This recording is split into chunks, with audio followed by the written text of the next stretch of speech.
Bonjour et bienvenue dans le Canard Underground. Aujourd'hui nous commençons un nouveau thème qui traite de l'investissement en bourse. Quel est l'intérêt de s'y mettre? Comment ça fonctionne? Comment gérer son portefeuille? Est-ce vraiment risqué?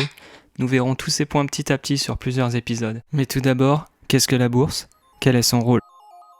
Quand on ne connaît pas, on imagine souvent la bourse comme un lieu où se retrouvent plein de spéculateurs déchaînés dans une salle des marchés, symbole de la cupidité du monde capitaliste. Et comme bien souvent lorsqu'on ne connaît pas un sujet, la caricature triomphe.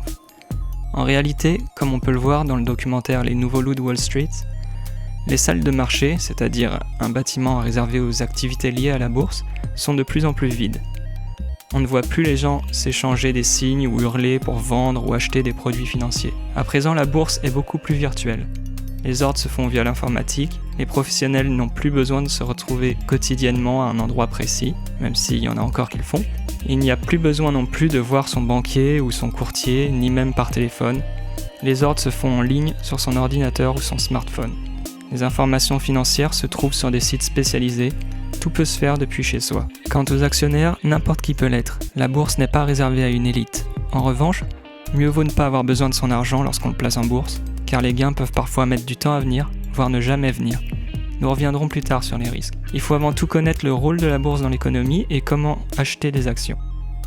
Les bourses de valeur, appelées aussi marchés financiers, sont des lieux réels et virtuels où s'échangent différents produits financiers, parmi lesquels on trouve les actions, mais aussi d'autres produits comme les obligations, les options, les warrants, etc. Nous nous intéresserons qu'aux actions dans cette vidéo.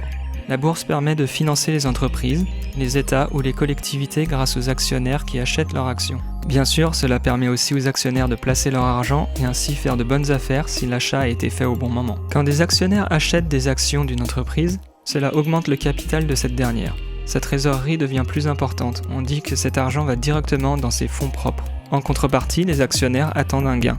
Il y a deux façons pour eux de gagner de l'argent grâce à leurs actions. Soit l'entreprise verse un dividende, c'est-à-dire une part du bénéfice distribué aux actionnaires, s'il y a des bénéfices et si l'entreprise l'a décidé. Car oui, l'entreprise n'est pas tenue de s'engager à verser des dividendes chaque année. Le montant de ce dividende est tout de même annoncé à l'avance et le rendement, c'est-à-dire ce que cela rapporte en pourcentage, varie aussi fortement d'une entreprise à l'autre. Par exemple, TF1 a annoncé un dividende de 40 centimes par action. Sachant qu'une action de TF1 coûte 8,85 € au jour où cette vidéo est faite, ce qui fait un rendement de 4,52%. Un taux bien plus intéressant qu'un compte en banque. Donc, autre exemple, une action Apple qui coûte actuellement 203,40 $ rapporte 3,08 $ en dividende, soit 1,51%. Bien moins intéressant donc. Amazon, dont l'action coûte 2023 $, ne verse pas de dividende. Pourquoi?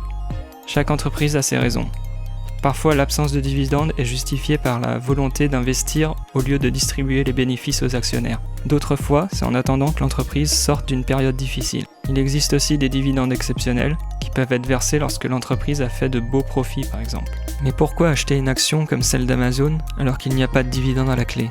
Eh bien, nous arrivons à la deuxième façon d'obtenir un gain grâce aux actions. Quand l'action prend de la valeur, l'actionnaire fera de jolis gains. Tout simplement. Certes, quelqu'un qui achète des actions prend le risque de voir son capital diminuer si la valeur de ce qu'il a acheté baisse. Mais si l'entreprise est bien gérée et continue de se développer, si la situation économique et politique n'est pas mauvaise, et si d'autres facteurs divers le permettent, alors il y a de bonnes chances pour que la valeur de vos actions monte et vous fasse gagner une belle somme. Et là, par exemple, notre action Amazon prend son sens. Imaginez que vous avez acheté 3 actions Amazon le 3 juin lorsque l'action valait 1692 $. Donc vous avez investi 5076 $. Si vous les revendez le 11 juillet à 2020 $, vos actions valaient 6060 $. Vous avez donc empoché 984 $, ce qui fait un rendement de 19,38%. Comme vous pouvez le constater, plus on achète d'actions, plus le gain est important. Mais la perte peut aussi être importante si vous décidez de vendre à perte, et ça arrive même au meilleur. Pourquoi ne pas attendre que ça remonte alors? Comme je vous disais, il est possible qu'une action ne retrouve plus jamais la valeur à laquelle vous l'avez achetée. Ou alors, elle peut revenir sur cette valeur des années plus tard. Comment savoir quand acheter ou vendre alors? Eh bien ça s'apprend, nous verrons ça dans un prochain épisode. Autre précision, même avec des actions qui valent peu, il est possible de gagner ou perdre beaucoup. L'action Amazon précédemment citée coûte particulièrement cher, mais ça ne veut rien dire sur le gain potentiel. Avec une action peu chère, nous pouvons en acheter bien plus. Donc une petite variation de valeur peut rapporter beaucoup aussi. J'ai nommé des entreprises qui ne plaisent pas forcément à tout le monde. Et vous verrez sûrement dans les listes d'actions des noms d'entreprises que vous ne portez pas dans votre cœur. Mais sachez qu'il y en a pour tous les goûts. On peut même choisir ces actions par thème. Haute technologie, biens de consommation, valeur immobilière, valeur financière, biens d'équipement, etc. Vous pouvez même créer votre thème.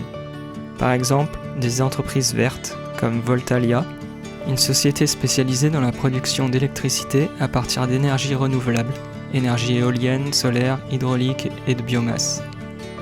Ou EcoSlop, acteur de l'économie circulaire qui met en œuvre une technologie innovante permettant de produire du carburant et du bitume léger à partir de résidus pétroliers. Il en existe beaucoup d'autres. Autre idée de thème, le secteur des jeux vidéo. Activision Blizzard, Ubisoft, Dontnod, Focus Home Interactive. Vous pouvez même acheter des actions d'entreprises qui commercialisent du cannabis aux États-Unis et au Canada, comme Canopy Growth ou Aurora Cannabis. Bref, il y en a pour tous les goûts. Il reste beaucoup de choses à dire sur la bourse. Je vous propose donc de voir la suite une prochaine fois dans un autre épisode du Canard Underground. Et si vous vous abonnez, vous ne manquerez aucune vidéo, donc n'hésitez pas.